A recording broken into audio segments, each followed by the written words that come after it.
Dragi mladi, naša politika potrebuje svežino. Slovenija potrebuje nove ideje, kako naprej. Stare vzorce, ki so nas pripeljali v to krizo, te moramo preseči. Dajmo priložnost mladim. V teh sedežih v Evropskem parlamentu sedi veliko mladih, ker se v EU zavedajo, kako pomembne so mlade, sveže ideje in inovativen pristop. Pri nas mladih potencialov ne znamo dobro izkoristiti. Starejši včasih celo ovirajo mlade pri napredovanju. V Evropi iščejo talente, spodbujajo inovativnost in vlagajo v mlade. Tudi v Sloveniji potrebujemo tako štipendijsko politiko, ki bo motivirala mlade. V primerjavi z Evropo v Sloveniji študiramo veliko predolgo. In to so leta, ko bi lahko ogromno naredili za svojo samostojnost, za naše družine in našo družbo. Kako to, da imamo v Sloveniji še vedno profesorje, ki v 4. letniku univerze berejo iz knjig? Če v Parizu profesor 3 leta zapored dobi slabe ocene študentov, ima to zanj resne posledice. Pri nas mladi sploh ne vemo, če bomo dobili službo, ko končamo študij. V tujini že v 3. 4. letniku večja podjetja pridejo in ponujajo pogodbe. Začeti moramo pri družini. Ta je jedro družbe.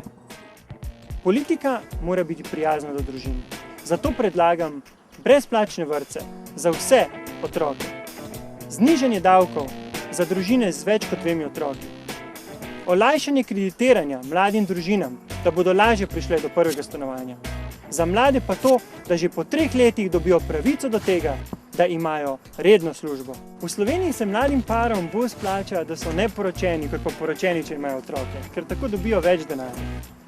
Taka motivacija ni prava in to se mora spremeniti.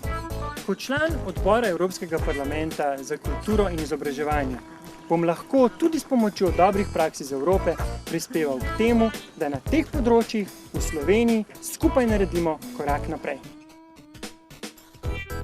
Želim si soustvarjati tako družbo, kjer bomo zares svobodni in bomo vedeli, da pravica enako velja za vse. V Evropskem parlamentu smo obsodili vse 3 totalitarne režime, tako fašizem in nacizem kot komunizem. V naši prestolnici v Sloveniji pa nam Janković še vedno poskuša prati možgane. Ne pustimo jim, da to delajo. Ni važno, ali si modro-zelen ali belo-rdeč, ali si mlad ali star, Slovenec ali ne. Če si storil zločin, je to narobe. Vse zločine moramo obsoditi.